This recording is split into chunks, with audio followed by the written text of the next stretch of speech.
Welcome to the Center for Creative Leadership webinar, BOLD 3.0, Future Fluent Board Leadership in Asia, presented by Sunil Puri of the Center for Creative Leadership, also known as CCL. My name is Tracy Dobbins, and I'll serve as your CCL webinar moderator for today's session. At the Center for Creative Leadership, our sole focus is leadership development, education, and research. We thank you for joining this webinar today to learn more about insights from the research revealing the evolution of board leadership across Asia. We are pleased to have Sunil Puri with us today. Sunil is the Asia Pacific Senior Director of Research, Innovation, and Product Development at the Center for Creative Leadership.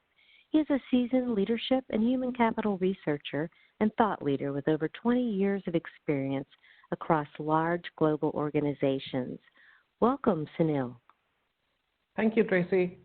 And good morning to you all. Really glad that we are here together this morning to talk about board leadership. So as Tracy pointed, I head up research for Asia Pacific at the center, and my job involves literally looking around the block, identifying leadership trends and teaching those back to the community. I'll share one of our latest research studies this morning, and this is perhaps the biggest research done on leadership at the board level in Asia. Let me start the sharing by asking you to think about a country, any country that you are familiar with, irrespective of the size of the country, the economic status, number of people, the geography, the expanse, and so on. Any country that you know well. Now think about the last couple of years, and I am 100% sure you can think of at least one or more corporate governance failures in that country. Now, we all know that spectacular board failures are covered by the media. We see those on the television. We read it in the newspapers. Academics like myself, we write cases on those. However, underperforming boards are almost never reported, and they are a lot more as compared to boards that really fail. Now, underperforming boards are equally dangerous because they eat into the shareholder wealth and they really hit the stakeholder confidence hard. Now, why does that happen? Why do some boards perform much better than the others? What are the big stalls boards face? What are the big challenges board leaders face? What can board leaders do to be ready for tomorrow? Especially in times like these, how can board leaders help their organizations tide over this current pandemic crisis that we are facing? So we asked some of these questions in the research that I'll be sharing with you this morning. We partnered with 6 or 7 institutes rather. We partnered with Confederation of Indian Industry in India, Institute of Corporate Directors in Malaysia, Institute of Corporate Directors in Philippines, Singapore Institute of Directors, Sri Lanka Institute of Directors, and Vietnam Institute of Directors. And also we partnered with a company called Pymetrics. Now we interviewed about 109 board leaders across 8 countries, and we also surveyed about 350 board directors across 6 participating countries. These were directors from diverse organizations, diverse ownership, and so on. One big takeaway from the study was that as Asia becomes the center of the world and is presented by unprecedented opportunities and also perhaps incremental risks, boards in Asia need to step further than just providing supervisory and stewardship responsibilities. But the big question is, are boards in Asia ready to do that? Well, I'll give you the answer in a minute, but I want you to respond to this quick question before I do that.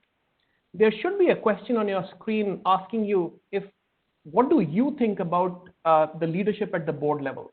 Are boards able to provide the much needed leadership? There are 4 options, so I would encourage you to go to the chat box and just highlight the option number. Let me give you a few seconds to do that.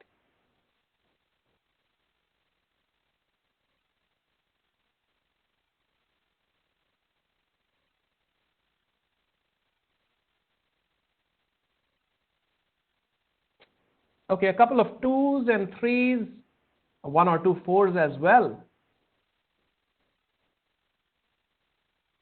So perhaps, the opinion is kind of sort of between no, but they are somewhat lacking, and yes, but only sometimes.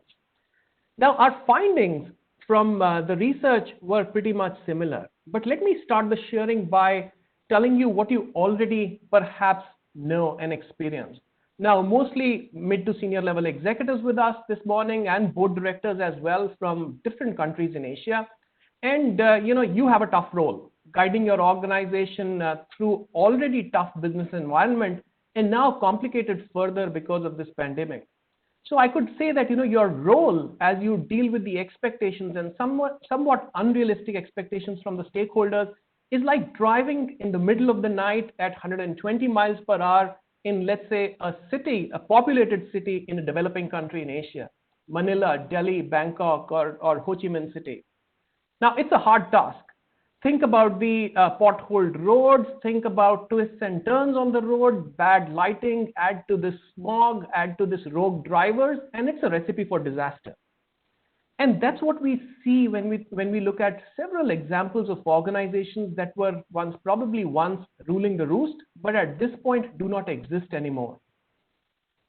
So, it's a hard job. And what leaders like you and I need is a group of navigators, is a bunch of navigators, better still, navigators with floodlights, who can sit with us in our metaphorical cars as we drive our businesses and really help us look forward, at least a few hundred meters beyond what my car headlights can, and also warn us of the impending danger in the journey that the organization is living. That's the role of board directors. That's the role that is expected of a smart and an impactful board. Are boards in Asia able to do that? Well, not really. Basis our research findings, boards lack, as you also pointed out in your choices, in a bunch of places. The phrases that we picked up when we interviewed those 109 board directors across 6 countries were like a group of quote unquote big boys club. Boards kind of lack courage. They are not willing to speak up and go against the majority shareholder. They need to get better leadership capabilities and so on and so forth. Now, if you add to this the situation in Asia, which has a deep culture around respect for hierarchy, respect for harmony, and also concentrated ownership. A lot of businesses in Asia are run by families or are influenced by families, and therefore concentrated ownership in the enterprises. Also, relatively weaker jurisdictions in most developing countries in Asia and lack of diversity at the top. You understand the kind of challenges boards are likely to face. In fact, 1 in 2 board directors that we surveyed highlighted that one or more of his or her peers needs to be replaced, needs to leave the board because either they don't have the courage or they don't have the capability or they do not have the will to take actions. And that's the kind of situation that we are dealing with. Against that backdrop, let me share with you 7 key takeaways from the study quickly before we take on some questions. Now, the first takeaway is about the human element in governance. The first big learning for us was that governance is necessary but not sufficient to lead the organizations, especially through hard times, especially times like these.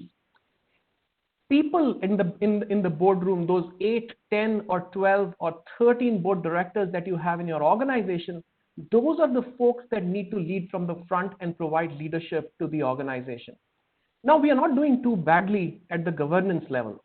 Perhaps post the 1997-98 financial crisis, our regulators and governance machinery went on an overdrive and the pendulum swung all the way to include a lot of changes in terms of governance laws, bylaws, regulatory changes, and so on. I've highlighted some examples at the bottom of the slide. For instance, Sri Lanka came up with the Companies Act in 2007. Thailand came up with the Securities and Exchange Act in 2008. Philippines came up with the new refined Companies Act and corporate governance codes around 2009 or so. India came up with the new Companies Act in 2013.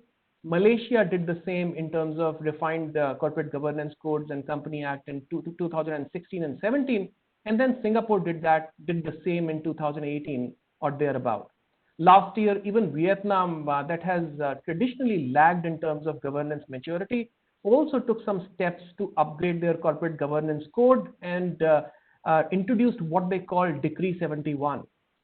Now, most of these changes were targeted at making independent directors more independent, killing the duality of the chairman and the CEO role, minority shareholding rights, related party transactions, and so on. Now, this is what we call phase 2 of board leaderships. More aligned, more aware in terms of making fundamental changes at the board leadership level. However, despite all of this, think about the last 5 years. And I'm sure you can think of several high-profile board failures. I don't want to name company names here this morning, but you can think of a couple of automobile companies in Japan, a white goods company in South Korea, a conglomerate, a technology company in India, a conglomerate in Philippines, and so on. Examples are plenty. Several organizations lately in Malaysia as well. So examples are plenty. And why, despite all of the regulatory shifts and changes, why did we fail in the corporate governance front? The narrative that we heard from the CEOs and the board directors we interviewed for the research highlighted and was around the fact that governance is only to provide safety to the organizations. And even there we are failing. However, you need the board directors to make organizations future ready. And this is what we call phase 3 of leadership, which started about a year or two ago, and we see more enlightened, actions at the government level to provide more accountability to the boards in various countries in Asia. Now, two takeaways here. Number one is that human element is critical. Governance is necessary but not sufficient to make our organizations ready. And number two, individual brilliance at the board level doesn't help.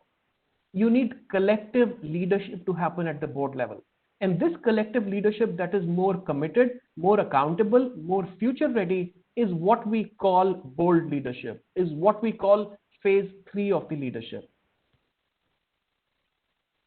But how do you make that happen? How do you make collective leadership happen at the board level? If it was frankly so easy, most organizations would have done it by now. Our research tells us that to make collective leadership happen at the board level, various related yet distinct elements need to fall in place. And it is akin to building a house, actually. Just like a house, you need a strong foundation, you need pillars and beams to provide resilience to the model, and then you need a roof to protect everything underneath. And let me explain here.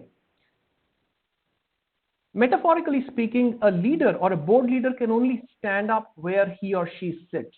And therefore, boards operate in the broader framework of the corporate governance levels in the country, the jurisdiction levels in the country, the governance models that are followed in the country, and so on.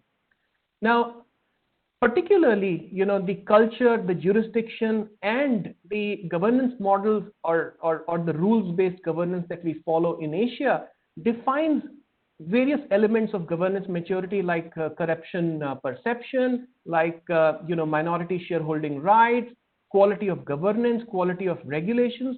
A lot of these elements are beyond the control of individual boards and individual board directors. However, boards need to operate within the governance framework that the country offers, and therefore it forms an important brick in the foundation of the board leadership. The second element is about the context that is more dear to the operations of the board, which is the company governance maturity. Now, company governance maturity is about transparency, it's about accountability, it's about security, and that is hugely impacted by the governance processes that are influenced in turn by the shareholders and also by the ownership structure. In fact, the one thing that impacts governance maturity at an organization level is the ownership structure. For instance, if you're looking at family boards, or if you're looking at boards where ownership is concentrated, there is always a question mark about independence to the independent director.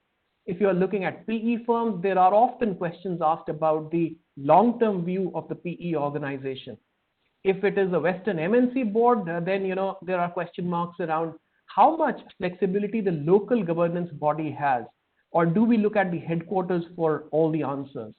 If you look at government organizations, there are question marks around efficiency and productivity of the board operations. But the governance maturity at a country level and the company level forms the foundation of the board leadership model. Now, we need a strong foundation, no doubt about that. But again, the strong foundation does not mean that leadership will happen automatically. There are 4 pillars that stand atop the foundation. The first pillar is the individual motivation or the mindset, that why is a board director, particularly independent board director, on the board? What does he or she want from the board relationship with the organization? Now, one particular element around this is the board leader looking for, let's say, a social calling card? Is it an ego boost? Is it about paying bills or having a source of income post retirement? Or is it about really helping the boards make a difference, really helping the management teams and organizations make a difference? This posture will impact the level of accountability that a board leader shows and the level of commitment that he demonstrates towards the organization. The second pillar is around capability. Most boards and most organizations only think about functional skills and technical skills. Do my board leaders understand governance laws, regulatory laws, regulations, details around that, bylaws in the country? Do they understand how to read the P&L accounts, look at the financial statements, and so on? Very few organizations ask the big question, whether my board can provide collective leadership. And often, organizations assume and they err that, we have so many senior leaders that we've hired at the board. Why do we need to, polish their leadership capability? However, what we learned was collective leadership is a different animal. You can have 10 rock stars on the board and still the board can fail because the collective leadership did not happen. That's the second element that we need to be aware of when we talk about board leadership. The third element is around board mandate. Who does what at the board level? What is the role of the chair? What is the role of the CEO, the shareholders, the broader community, and so on? For instance, the most critical relationship is the chairman or the chairperson and the CEO. Is the chairperson a quote-unquote senior CEO, or is he or she playing the role of a mentor and a coach? Are they sparring partners or are they adversaries who are going at each other? And once we define the mandate around who does what, it is also critical to understand if we are measuring the KPIs that various actors in this board story have signed up for. Do we have a KPI for the board, for the board chair, for the committees, and so on? Most organizations sort of err on that.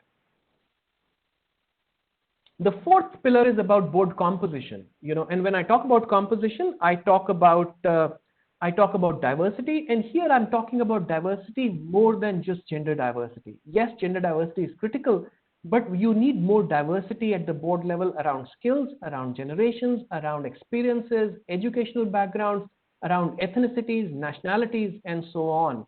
And only diverse boards can provide the leadership that we are looking at this point. Well, we've moved the dial a little bit on some of these elements, particularly the gender diversity, but not a whole lot. The pillars, the 4 pillars that I highlight, they provide resilience to the board leadership model. However, even that's not enough. The most critical element in the board leadership model, or to make board leadership happen, is the culture at the board. How do things happen at the board level? How do relationships play out? What are the dynamics in board interactions? And I'll share more about that later.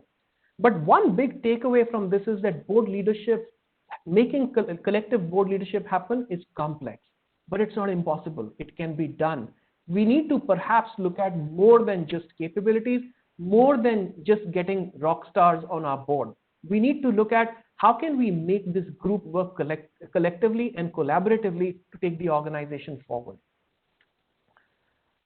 Also, the third thing we learned was that boards that are cut above the rest, they have a different DNA, and let me explain what I mean by that by peeling the metaphorical onion a little bit.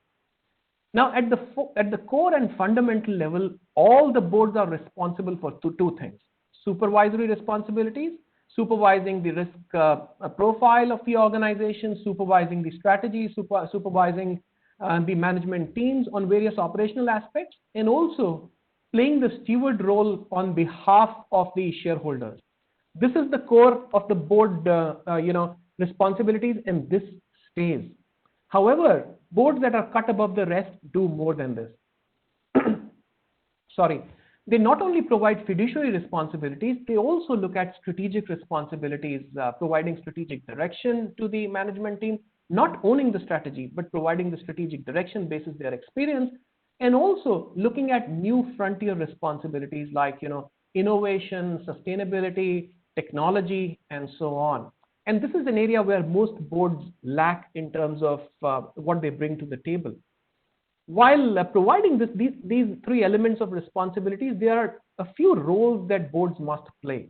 While most of the boards, I would say 95% of the boards, only limit their intervention towards approving and overseeing what the management is doing, boards that are cut above the rest, boards that are at a number 4 level basis the initial survey I shared, they also effectively challenge and advise the management. They play a sparring partner role with the management, not with the intent of disrupting the operations of the board or operations of the management, but to get better decisions forward. They also anticipate and future-proof. They almost do crystal ball gazing with the management team to look at what the future looks like and how to win in that new future. Extremely critical in times like these when organizations are going through perhaps the worst period in their history. Boards that are able to do that repeatedly also offer 4 behaviors, and at an individual level and at a collective level. Smart board leaders, smart boards ask questions. They are not shy of asking questions, just like a very capable journalist. They also speak their mind. So they have the courage to say whatever opinion they have and put it on record, irrespective of the consequences. They display mature judgment in terms of understanding what is the impact of the board action on various stakeholders, not only majority shareholders, but also minority shareholders, the economy, the society, the community, employees, and so on. And number 4, they are able to develop trusting relationships, not only amongst themselves, but also with the management team, with the shareholders, and various players at the board level. To display these behaviors, there are several capabilities that board directors must display. And these capabilities are highlighted in the outermost wheel on the slide in front of you. Things like strategic intent, strategic planning, self-awareness, empathy, long-term view, and all of these are in addition to the functional and technical skills. So here I'm assuming that the board director understands the governance laws, the regulatory framework, and so on. Now, these are a lot of capabilities. Through our surveys, we try to understand which capabilities are more important than the others in the here and now at this point in time.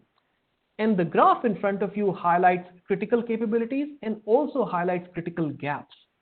So if you look at the top 5 capabilities, these are must-haves that were pointed out by the board directors we surveyed. Trust and credibility, extremely critical. Sound judgment, strategic intent, long-term view, and strategic planning. I would say these are the top 5 capabilities we need at this point. However, we also ask the board directors to identify which are the big gap areas. And that's where it becomes interesting. Look at the gaps that the red pointers are pointing at. Developing talent, innovation, leading change, anticipation, learning agility. Now, if you think about it, these are all the capabilities that board and board leaders require to make organizations future ready. And therefore, while our boards may be doing well in the here and now, taking care of the current situation, they are clearly not prepared to take our organizations further. Now, talking about the activities at the board levels, boards are busy. And those of you who are board directors, I am sure you have your hands full. Board directors are even busier, and board directors who have multiple responsibilities in terms of playing a role on multiple boards, or they're a chair or play a formal role in addition to being a board director, are even more busy. So a typical board director would spend north of about 300 hours on a single board engagement. Now, if you are on 4 or 5 boards, you are practically working full time, just looking at the boards. And assuming you're doing a good job and you are putting enough effort into those responsibilities. But the big question to ask is, are our boards good busy? The answer is kind of mixed. Now, we asked the board directors to highlight what is it that they spend time on at this point and what are the activities that they think they should spend more time on. Now, some of these activities that are critical, our boards are investing adequate time, but they are also perhaps spending extra time on things that are not as critical. For instance, boards are spending a lot of time on business performance, historical business performance, internal controls and risk management, that is critical. Long-term policies, we can do better at that, as you can see from the gray bar that indicates the amount of time we should be spending. Investment decisions and the short-term policies. When we just highlighting the areas where the boards should spend more time, and these are the red arrows that you see on the right of the slide, they should be spending a lot more time on strategy, long-term planning. They should certainly be spending more time on people issues. Now, boards do dismally badly in terms of engaging with the management team -1 level, even at the hypo level or the high potential employee level. Boards should be looking at innovation strategy and spending time there. They should be looking at sustainability agenda and also technology proofing. Boards also must do a good job in what we call the outside-in activities. Now, these are spending time with clients, spending time with vendors, spending time with suppliers, moving around and visiting various offices of the organization, various plants, and other outside activities where they can add value to the organization.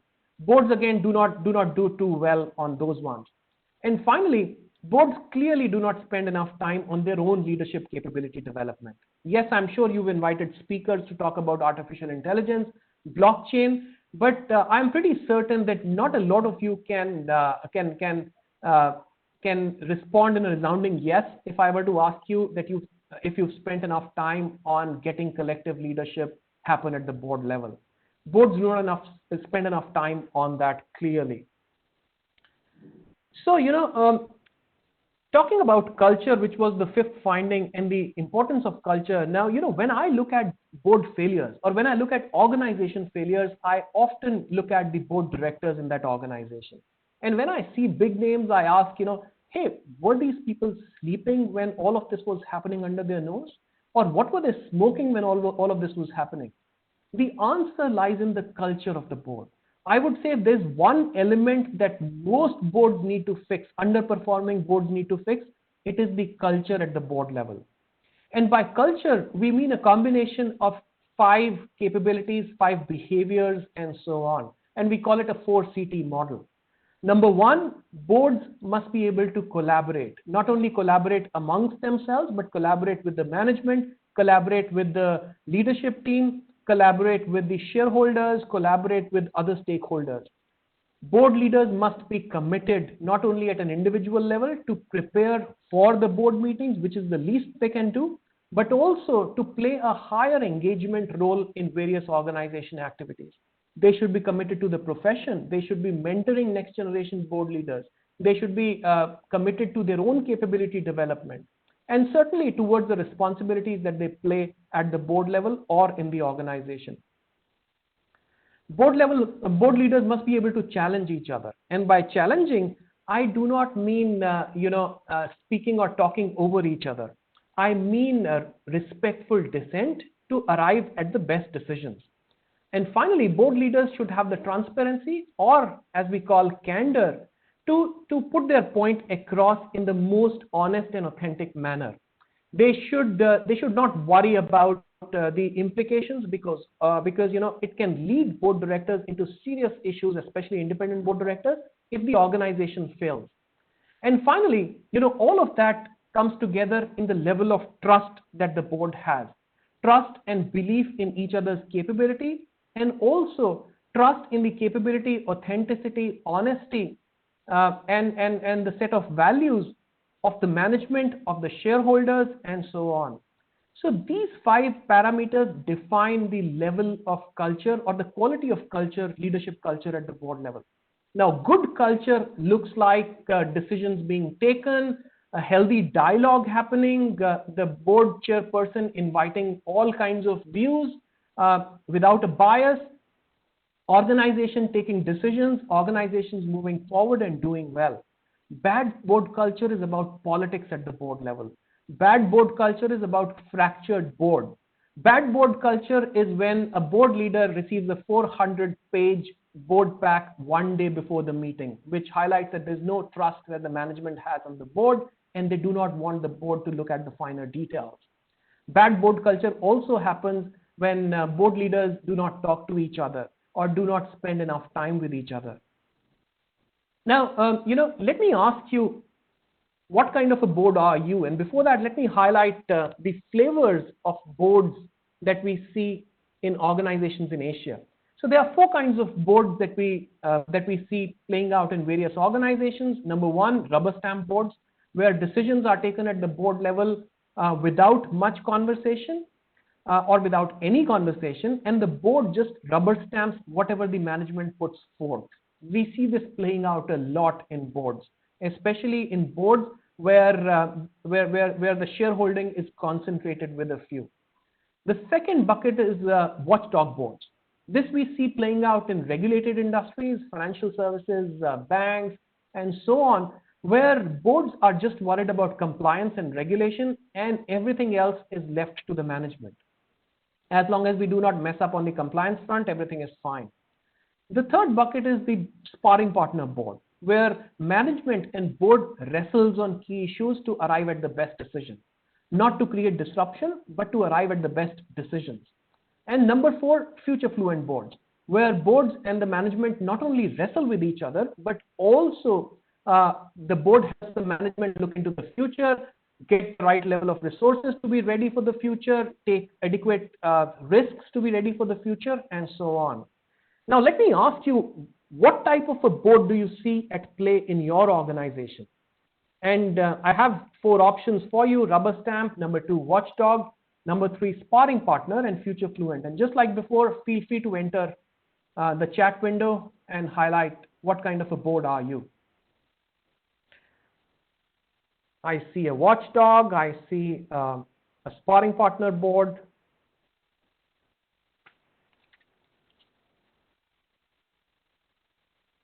Let me give you another few seconds. So I see some twos and some threes, watchdog and sparring partner boards, and I'm not surprised. Those organizations that are ahead of the curve are playing the sparring partner role. I would encourage you to look at that closely. If you know the board well, then you may be able to take the right judgment in terms of what kind of a board you have in your organization. But we see a lot of twos when we interact with organizations, especially in organizations that are family-owned, family-run, where the shareholding is concentrated. Now, moving ahead, in the interest of time, we asked board leaders, what does the future hold for boards? What do future boards look like? And to be honest and fair, we did not hear a lot of confidence from our interviewees, the 109 board directors we interviewed.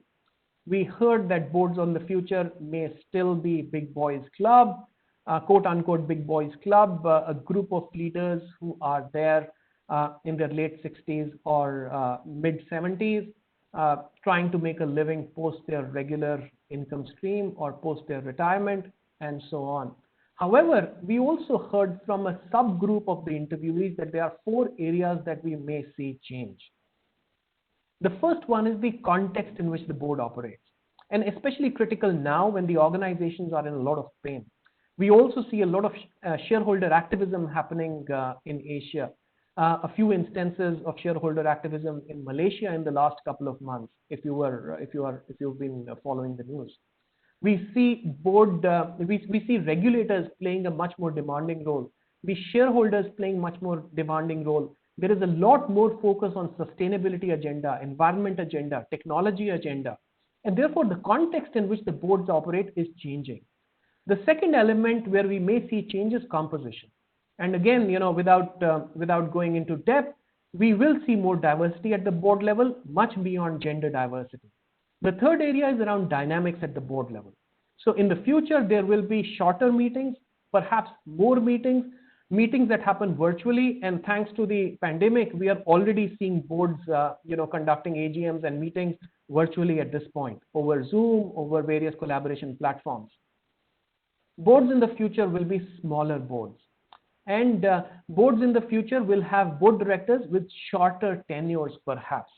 So there'll be change in the dynamics at the board level, what the board looks like and so on. And finally, there'll be change in the focus of the board. Apart from risk, which is extremely critical at this point and always critical, we will see more focus on talent management and related areas, human capital areas. We'll see more focus on technology and on sustainability in the future. Now, what are some of the areas basis the survey that we found, that will undergo change? The graph on the top of the slide highlights various buckets that we tested, and you'll see three colored bars. The bar that is the lightest is a decrease in that activity or in that variable. The middle bar is no change, and the orange bar on the right, the dark orange bar, is an increase or more of that particular variable. So you see that we'll have more skills diversity, perhaps more gender diversity. Number of board meetings will increase. Maybe shareholder activism will increase or stay the same, and so on. In terms of getting ready for the future, you see some action steps boards are taking at the bottom of the slide. They are at least beginning to talk about how the future will be different. There's more there's more interaction between board and management related to future strategies. Board leaders are attending conferences and talks like these, also recruiting directors with more new age skills and meeting more frequently and more gender diversity and so on. So there are some action steps boards are proudly taking in Asia to be more future ready. Now, one thought I want to leave you with, and before I take a couple of questions, is the role of the board in times like these. We are facing unprecedented times. After the Second World War, perhaps the first time the world has come to a screeching halt. Entire global economy has come to a screeching halt. What does it mean for the boards? Now, one of the other research studies we wrote recently highlighting what leaders must do in the organization pointed us towards 6 paradoxes that leaders are likely to face over the next couple of weeks as we try and return to normalcy as lockdown ends or as circuit breakers end in most countries in Asia. These are paradoxes and choices leaders will need to make with relation to people, organization, technology, society, and so on. The first one is around the speed at which we need to bounce back. Do we slow down? Do we go fast? The second one is around the level of technology. How much technology is too much technology going forward? The third one is around costs. The boards need to make sure that the management, while they are cutting costs, they are not cutting into the core or the muscle of the organization, which will hurt the organization forever. The boards need to push the organization towards more digital offerings. The boards need to make sure that management, when they are providing more flexibility to their partners, their stakeholders, their employees, they have a control process in place to make sure that the business doesn't suffer. And finally, as we empathize with our employees, as we empathize with our stakeholders, boards must make sure that needs to be balanced with tough love, or making sure that employees, the stakeholders, perform and deliver on their commitments. So we would say these are 6 areas where boards will directly need to step in and help the management make the right choices, the right decisions. Let me quickly ask you before I end, which of these are the hardest paradoxes or choices to navigate for you? Now again, feel free to enter the numeral of the option in the chat box. Let me give you a few seconds. I see a number 6, empathy and tough love certainly is hard. Flexibility and control. Getting the right balance between cost cutting and not cutting into the muscle. So I see a lot of you highlighting flexibility and control and empathy and tough love. Again, these are critical choices. These are choices you and I will need to make individually for our teams, individually for our functions, for our organizations, and the boards must support us in making those choices. So let me sum it up on the last slide. Now, what are the action steps to make collective leadership happen at the board level? There are 4 action steps, and I'm just trying to double click on what I shared with you in the earlier slides. Boards, to make collective leadership happen, must be aware of the fence around within which they need to play, which is the governance maturity at a company level, at a country level. They must reflect on the intent of independent directors. Why are they on the board? What is driving them? And also the level of capability. And when I say capability, the boards must look beyond the functional and technical skills. Number three, the boards must assemble a compelling team. The board chair, the nominations committee must assemble a compelling team with the right level of capabilities, with the right level of diversity, and the right level of KPIs or the mandate. And finally, you can do all of the previous three that I highlighted and still fail if boards do not have the right 4CT culture built around commitment, candor, challenge, and trust playing out at the board level or in the dynamics at the board level. So these are the 4 action steps you may want to think through if you're a board leader. If you are a management leader, you may want to share this with your boards and perhaps push them a little harder in terms of working on these capabilities. There are some tips for first-time board directors, the independent board directors, that independent board directors need to be careful because you could be prosecuted if the organization gets into a corporate governance mess. Though there is insurance at play, but there is a huge reputational risk that you are taking if you are not being careful in terms of playing the board role. You need to be smart and canny to understand the business model of the organization. You need to be committed to your role, and I've highlighted that earlier. You need to be networked and connected, not only within your boards with your peers, but also within the management team, within the broader board community. And you need to be courageous to voice whatever questions you have, whatever thoughts you have, and better still get those documented. Now I want to spend 30 seconds on what CCL is doing in this direction. So CCL has a fairly mature board leadership practice where we are not only publishing latest research, and I shared one of these pieces with you. This research is available in the resources section of this WebEx. Feel free to download it for free. Apart from research, we offer diagnostics to understand what is the culture in your board and what do you need to fix. We also have diagnostics to evaluate capability gaps at the board level. We do board leadership journeys, custom programs for board leaders or boards to make collective leadership happen, to fix the culture if there's a problem. We do these digitally, we do these in person, and also we have a board leader membership product in partnership with Conference Board that you can subscribe to. Feel free to reach out to me or reach out to the organizers, and we'll be happy to help you with some of these elements. With this, let me pause here, and before I ask my colleague to highlight some of the key questions, and feel free to key in your questions as I speak. There are 3 takeaways I would love for you to take away from this session. Number 1, when we think about governance, think about the human element of governance, which is extremely critical. Number 2, when you think about capabilities at the board level, think beyond functional and technical skills. And number 3, when you think about fixing the fractured dynamics at the board level, think about creating or curating the right culture at the board level, deep-rooted in the 4CT elements.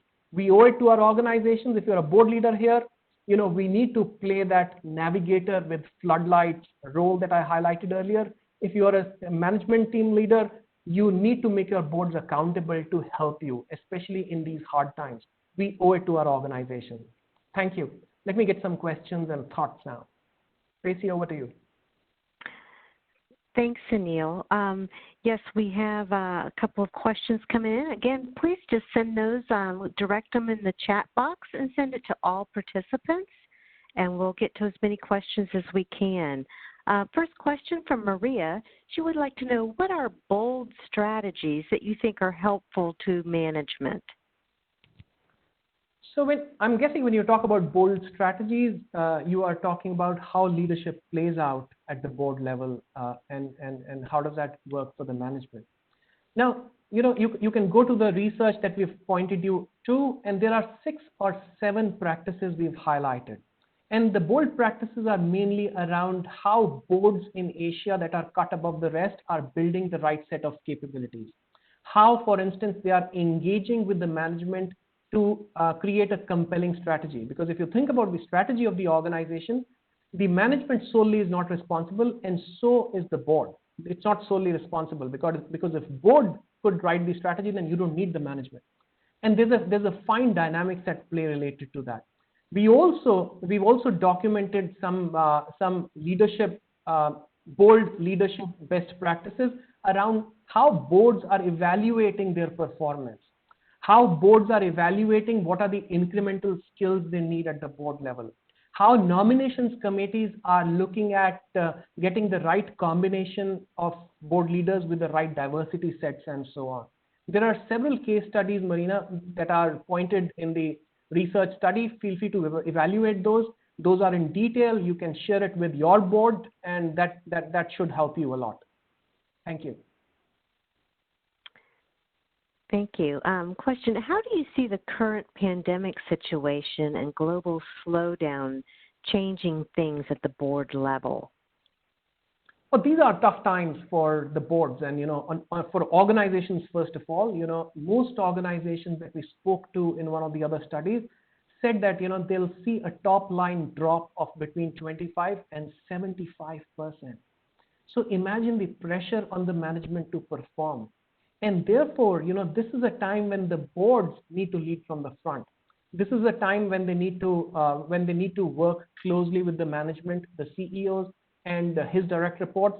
They need to step in perhaps, and while not overstep or step on the toes of the management team, provide whatever help they can from their own experience.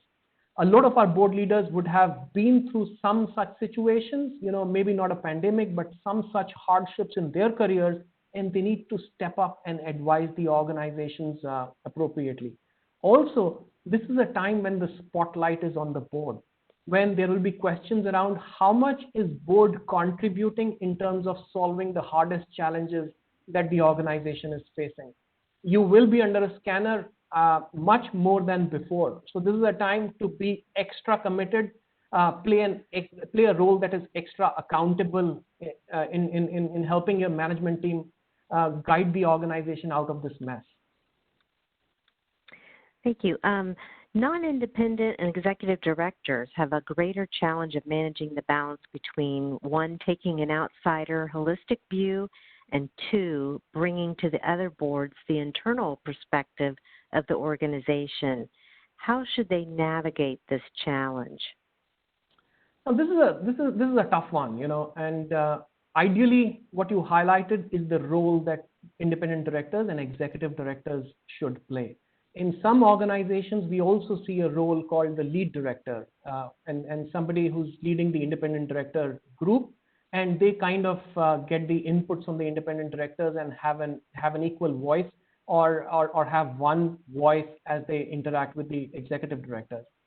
The balance is hard to get, and the balance can get messed up if there is a concentrated shareholding, especially, or if there's a PE firm involved that has brought their own directors on board.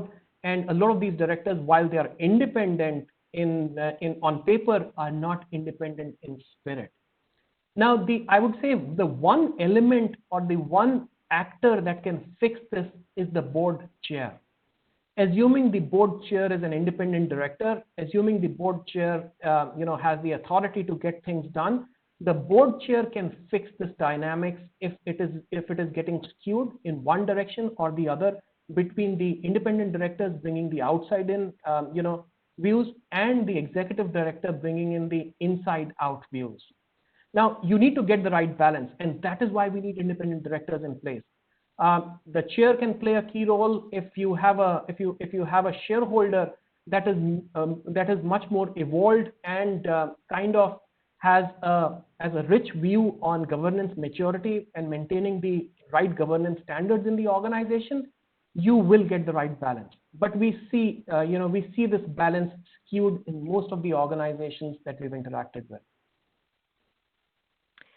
Thank you. We got a question from Tim. What are your top 2 to 3 recommendations for increasing the learning agility of board members? He notes that learning agility appears to be a linchpin capability.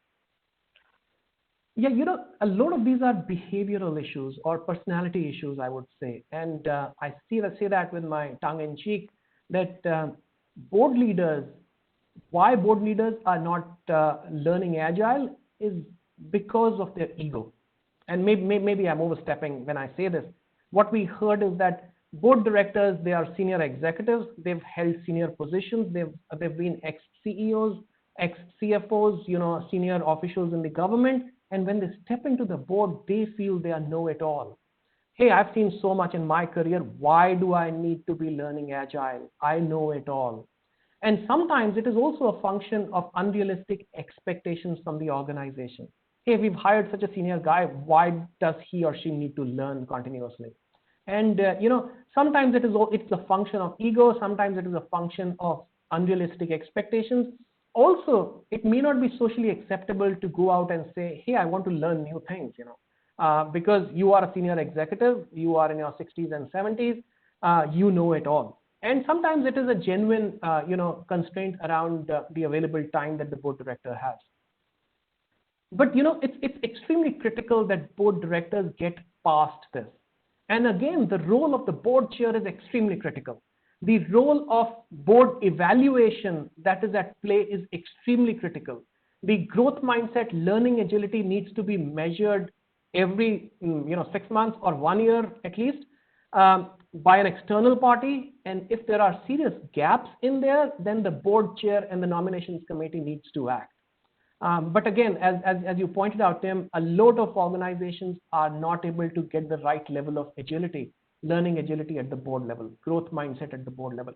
Extremely critical in times like these when we will move to a new normal at an organization level post this pandemic. We need new skills, not only at a management team level, at the executive director level, but also at an independent director level. So extremely critical. We don't see it playing out. It must play out going forward. Thank you. One of the key issues is how board members are nominated and selected, and also how independent are the INED. What is your view on this? Yeah, whoever has asked that question, sorry, I can't see names, has hit the nail on the head. If you can fix one thing in the board, it is to get the right people on board, right people who have the right capability set with the right diversity, right intent, right capabilities, right frame of mind, those who can play the game collectively in a more collaborative manner. I would say most organizations fail at that, especially when you're getting independent directors. Sometimes the board chair may reach out to the directors themselves that, hey, we are looking at one independent director to join us because one of our colleagues is coming to the end of the tenure. And then, the nominations committee just works with those 8, 9, 10 directors at the board, and we end up recruiting friends and friends of friends at the board level. The right way to do it is to have a chair who is as strong to push the nominations committee to take an independent view in terms of, and then the nominations committee, while they do have a process in place that you need to collect names, you need to vet these names, you need to invite them for conversations with the board chair or with the other board directors. While there is a process in place, the nominations committee needs to be held accountable to following that process in the right quote unquote spirit, not on paper. That is the only way to do it. And I would say it starts with the evaluation. Are we evaluating the board directors correctly? And it ends with the nominations committee playing the role of board recruiting body more honestly and more authentically and in the right spirit. Thank you. Next question is, most of the time, the leadership role is played in favorism, but there is no use of it to the employees. Then what is the use of leader and leadership? Well, it depends on the organization, honestly, and I'm assuming you're asking about board leaders favoring either the majority shareholder or favoring one of the other shareholders and their views. And I'm guessing, because I'm guessing the question is that if the question is that, then I would say that is one of the biggest pains at the board level. If it is a concentrated ownership of the organization, you get the friends of the family or the friends of the founder or friends of the family on the board. And guess what? These people are, even though they are independent directors, and in regulated industries they are kind of vetted by the regulators, but in a lot of cases, especially in unregulated industries, they are the friends of family and they are not unbiased. So they are wearing the family steward hat or the majority shareholder hat or the PE firm hat when they come in and look at the issues. And therefore, kind of leadership takes a hit. Individual leadership takes a hit and collective leadership takes a hit. What we've seen playing a key role, and maybe I'm sounding like a broken record here, what we've seen make a difference is the family or the family governance council going out and recruiting a truly independent board chair. So if you have a truly independent, a strong board chair that is not biased, a lot of these things can be fixed, because the board chair can fix these biases. The board chair can make sure that all the opinions are heard. The board chair can create an environment of safety, psychological safety at the board conversation level. So while you are right that if the leaders are biased, then it doesn't help the organization, doesn't help the board, but that's not the right way that the board should play out. And that needs to be fixed, especially in organizations in Asia. A lot of organizations have a strong influence or ownership by a family or a small group of investors. We need to fix that. Thank you. And how can the voice of the minority shareholders express their concerns to the boards if many of the board members are so untouchable or unreachable? Yeah, that's a tough one and that's a hard one. Again, I would say it wouldn't happen in an organization where you have a chairperson who is concerned about minority shareholding rights. That's one way to do it, and escalate things at the board level. Go through the independent directors if you can. Work with the lead director if you can. The other way and the harder way is go the shareholder activist route. There are agencies at this point who can come in and advise the minority shareholders around voting. There are agencies that we've seen playing out. I don't want to name names of the vendors, but there are agencies that can play that role.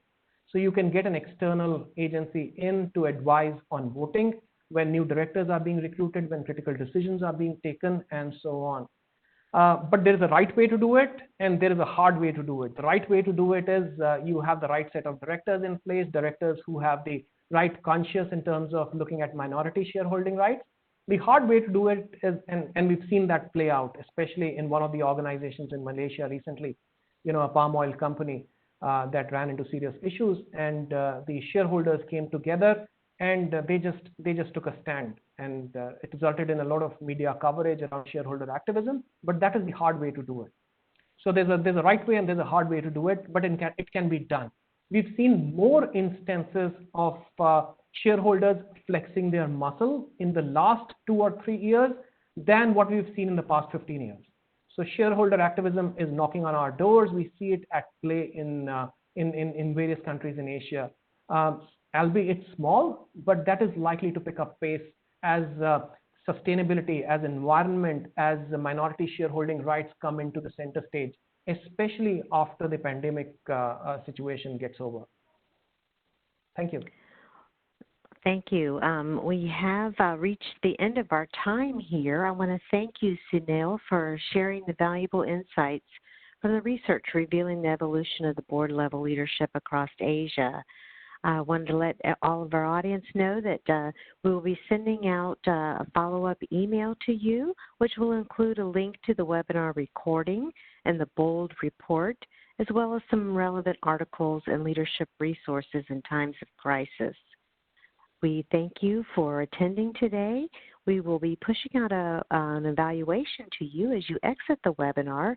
We hope you'll take a few moments to give us your feedback about today's session. Again, we want to thank our audience, and thank you, Sunil, very much for joining us. Thank you, Tracy, and thank you all who found time this morning to be with us. I hope you found value in the key takeaways. look at the broader research, the research study, download it, read it. If you need more help, reach out to us. We'll be more than excited to help you. Thank you, and have a wonderful day ahead. Stay safe and take care. All right. Thank you, everyone. This actually concludes today's webcast. Thank you all for attending. We will send all registrants an email tomorrow with a link to the recording. And please visit our event calendar to sign up for future webcasts.